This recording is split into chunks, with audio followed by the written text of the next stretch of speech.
On Sunday, I travelled out to picturesque Dalkey to interview a team of ladies who call themselves the Rannoch Ramblers. They are currently in training for an adventure rowing challenge on the high seas. Their mission is to row an RX-80 from Bangor in Wales to Bangor in Northern Ireland over a 3-day event. This film explores the different aspects of that challenge. So sit back, grab a cup of tea, and discover the why, the what, the who, and how of such an adventure. All adjustments made now. Well, hello ladies. How are you all keeping today? Good. Great, thanks. Very Very good. So I've got a few questions, but we probably have a few different versions of the questions. Some of them are, did you get a list of these questions? I haven't read it. Minutes ago. No. Why not? Because I was driving at the time. Oh, okay, that's all right. So is there a spokesperson, or are you all spokespeople? I'd say Mary there. Mary got us into it. Yes. Yeah, we'll get you out of it at the other side on the 13th. All right. So what is happening? That's, I think a lot of people ask when you make a film or something like that. They want to know what the point of the film is. So it's like, what's the point of this? Who's going to answer that one? God. The point of this is it started out as a challenge. We were over in London for the Great River Race, and the next thing, a lady approaches and we're having a good conversation with her. She's a rower, and she asked me would I be interested in rowing this in August. Need to say that was September. So the next thing I said, oh yeah, sure I will, because August seemed a lifetime away from then. And the hotting and trotting of it was I roped in these fine ladies, and they were all as mad as me, and we put our hands up for it. So we were interviewed for it, and we ended up acquiring a seat on the boat. So we're the 4 Irish ladies of 10 rowers, and the rest are English. There's one man, got enough of him, and then there is 5 ladies, English ladies from kind of around the Devon area in England. And So it's a whole team of people. it's a whole 10 rowers, 2 qualified navigators, and it's with Rannoch Adventures, which is a company that does the Atlantic and South Pacific and does a number of challenges all the way around the UK.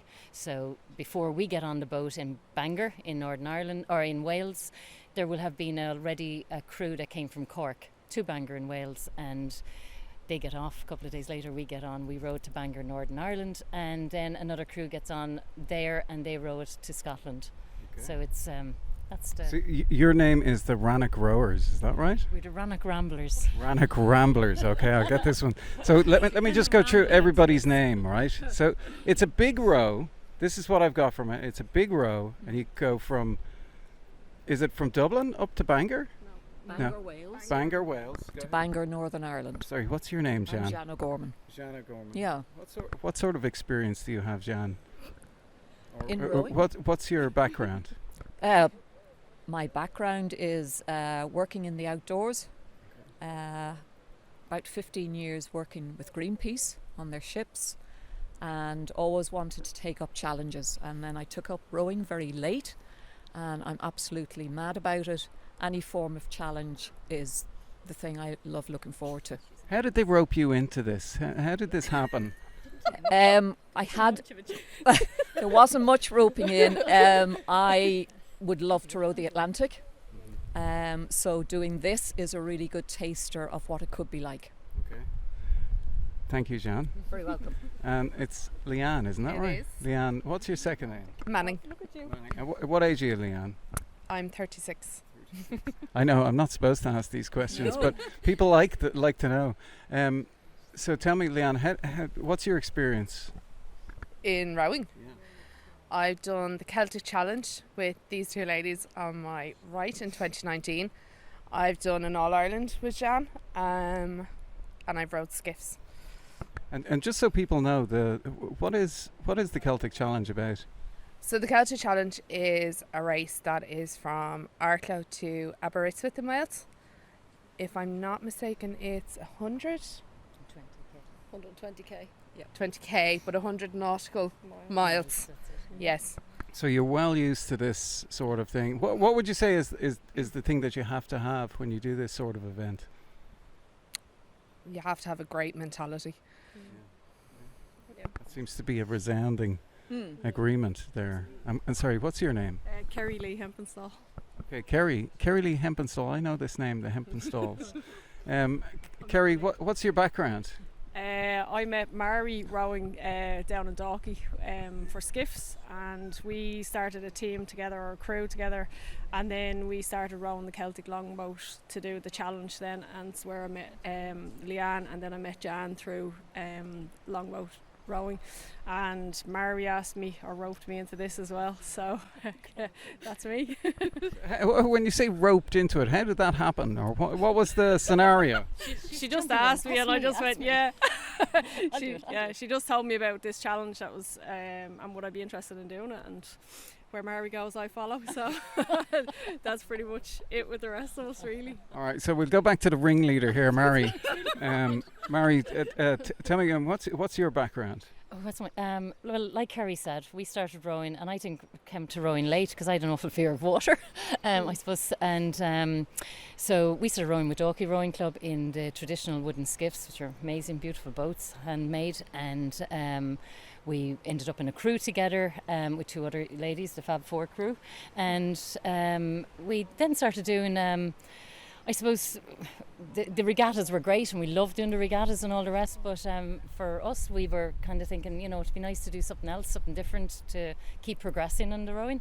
So we ended up rowing the Celtic longboat, and then we were asked would we row for the Celtic Challenge, and we did a huge amount of training for that, and we rowed the Celtic Challenge in 2019. That's where I met Leann, and we've done we've done the Boyne Challenge, we've done the Barrow Challenge a number of times, the Lambay, we've done the Great River Race, the Thames, twice. And so this is going to be really a walk in the park then, is that?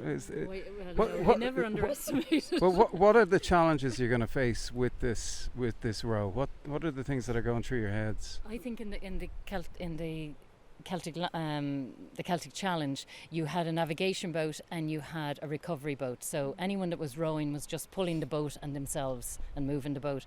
In this case, we have 10 rowers and 2 navigators constantly on the boat. So there'll be 5 rowing and 5 rowers rowing and 5 rowers resting and 1 navigator resting. So you have to carry the people that are resting when you're on the oar, and they have to carry us vice versa when they're on the oar. And I think that'll probably be the challenge. That's it's already weighted down. It's a different boat, it's a sliding boat as well, seat for 3 hours of sliding, 3 hours on, 3 hours off. That'll be a bit of a challenge. So that's a big difference, that you have to carry people who aren't rowing. It's a huge big difference. So that's one of the technical, or I suppose the biggest technical challenge that you're facing is... I've never done anything like that before, so quite sure the boat is amazing boat, and so I'm quite sure it is built for its purpose for that reason, and it's aerodynamic or whatever you'd like to say, but it's to me that's probably a bit of a mental thing, that every time you pull the oar you have to pull for 2. I remember seeing I was lucky enough to go on one of the Celtic Challenges. I think it was the 2019 one. And just to see people's hands at the end of it. I have a few photographs of those hands, and ripped to shreds is the only word you could say. That was the hands. Yeah, that was the okay. Sorry. The shower told a different story. There is more that'll get ripped. So the seating is a thing, obviously, is it? Yeah. One of the differences on this type of a challenge is that some people are rowing, some are not, and those who are not rowing will be sleeping in very, very small compartments, and we bring all our food with us, so there is no getting on and off after your row. It's a continuous row. The boat's going to be moving for 3 days, 2 nights, until we get from A to B. It rings of the Shackleton endurance effort when they took off in the lifeboats. Once they got free of the ice, Yes. they all had to sit in until they got into Elephant Island, and it's by all accounts a harrowing experience to not be able to stretch your legs and whatever. What are the worries like, or what are you thinking about when it comes to that? I don't have many worries at the moment. I suppose it's the unknown other people who are on the boat.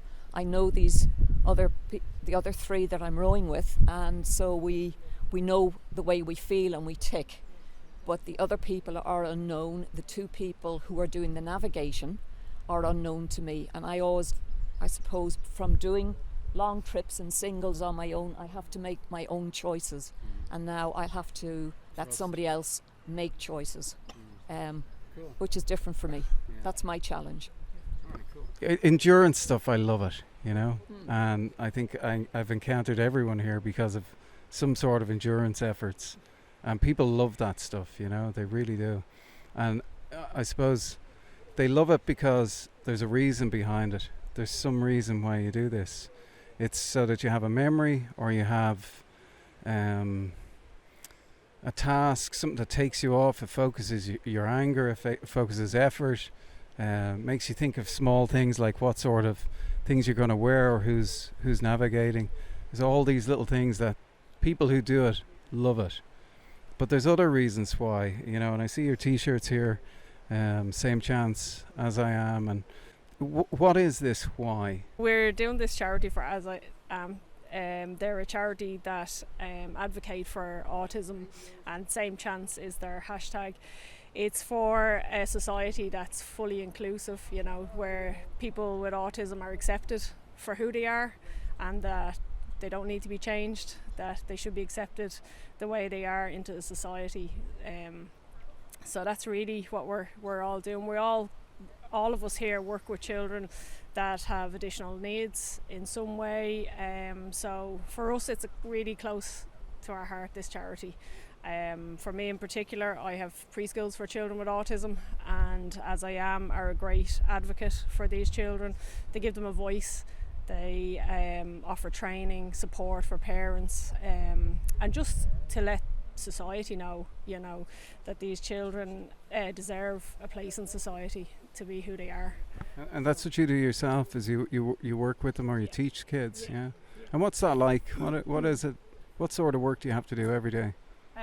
So we've two schools. We have 48 children in one school, and then we've just 6 kids in another school. And yeah, every day is a different day. It's a challenge, but it's also extremely rewarding to see how the children come on. We do natural environmental play, so we teach the children at their pace. We don't, I suppose, try to change the children. It's all about them and moving at their pace, and for them to be who they are. Yeah, they do lots of different fundraising events, and lots of groups like ours take on challenges, and they will fundraise for them. There's their website is asiam.ie, and you can go on there and find the different charities or different groups like ours that are raising money for the charity, and then they put that back into support and funding for parents and children. So I suppose from the beginning, when the children are diagnosed, that's a big hurdle to get over. A lot of parents know bringing their children for a diagnosis that they have got autism, but when you get that on a piece of paper, it's quite confronting. So AsIAM support parents in showing them where they can go, who they can talk to, and help them get support, and occupational therapy, speech and language, preschools like ours that exist, that are all there to help these children. And it's a minefield. It's an unknown for parents that have children that have been newly diagnosed. And then for older people, when they get older, where do they go in society once they leave the school system? So that's a really big part of it. Yeah. Jeanne, you were saying about people obviously have that question. Where does the money go? What happens? How do you fund this? And you were saying you fund this yourself. Is that what you're saying? Yeah, we've all self-funded, so because we've had some months to get ourselves organised, we've been putting money aside. Not one penny of our expenses are going to be taken out of any donations, so every single cent is going to AsIAM. So we have a table quiz coming up to kind of kick everything into gear on the 27th of this month of July, here in Dalkey in the King's End. So we'd like to thank. Can you buy the answers? Ask no. Tommy Green, no. Yeah, you 500 euros? No. No, sorry. Yeah, so that's 10. It's a fun table quiz. It's €10 to play. Where's that on? It's Sorry. on the King's Inn pub in Dalkey, and we'd just like to thank them. They're giving us the pub for the night to do it. Very nice. and What date is that? That's Thursday the 27th of July. And And sorry, I know you said it at the start, but what date does this happen? Can people tune into your progress? Is there? And as far as I know, on the Roxy web page. if anybody wants to see us on the journey and see us going forward and backwards, they can just log into the website of Rannoch Adventures, and down at the very bottom corner there's a big red rectangle, and it says Roxy, and you just click that and it brings up an app called the Yellow Brick, and you'll see exactly where we are at that moment in time. And we got the date, didn't we? August 9th. 11th. The 11th. The August the 11th. We start August on the 11th, at everyone. 12, and we hopefully are finished within 3 days and 2 nights. And This is nice. This was one of my other questions, the estimates. So I'll ask you each what the estimate is, right? You must have had this thought. I mean, maybe you haven't had it yet, but I'll give you a second, right? There you go. You ready? Who's ready first? Jeanne, you're ready. I was trying to actually think about it on the way over, having with the Celtic Challenge. You have 20 miles less than are proposed, and so the record is around 16 hours, but that's on really superb conditions. The weather patterns that we've got at the moment, I'm not sure what we're going to do. So we might be going backwards, we might be going into round the Isle of Man, we could be going straight. There's always that horrible feeling when you're going backwards, When isn't you go it? Or backwards when or you're not, just or you're inching rowing, forwards. rowing, and you're getting nowhere. Yeah. Or you're in a washing machine where you feel like you put your oar in, but it's going nowhere. So disheartening. Yeah. So Well, I know some priests, and I will be asking them to say some prayers for you, right? Please do. What's your estimate? Oh gosh, I just hope we finish it in the 3 days. I know. I reckon we'll do it in 2 days and one night. I'm hoping just over the 2 days. Yeah, hoping. I think we'll come in early on the Sunday morning, not after midday. They're kind of expecting us around midday. I think we'll come in early on Sunday morning, maybe in the dark, and hopefully before the blisters burst. Yeah, please God. Yeah. Thank you very much for your you. time Thank you. today. It was Sounds very lovely to meet you. I'm real excited now. I'm like, Cheers, Owen. and we'll try and follow along. And I think there's going to be some videos of you training Yep. and stuff like that. Yep. And is there anything else? What else am I going to get off you? Photos and videos Yeah, of you. photos and Videos. videos of us training. We're all training separately, so some of us are training at home, some we're doing the gym together because we live close by. And we're all doing Yeah. different types Yeah, of Yeah, things as different well. types of training as But well. So. predominantly the rowing machine has been Yeah. strapped to It's our replaced backs. it replaced my coffee table in the lounge room. To replace our spare bedroom. Best of luck to you all. Thanks so much. Thanks All for right. listening. We'll get you some support from somewhere. There's some nice people out there in the world. Please God. All right. Take care. Lovely. Thanks. Cheers. Thank you. Super.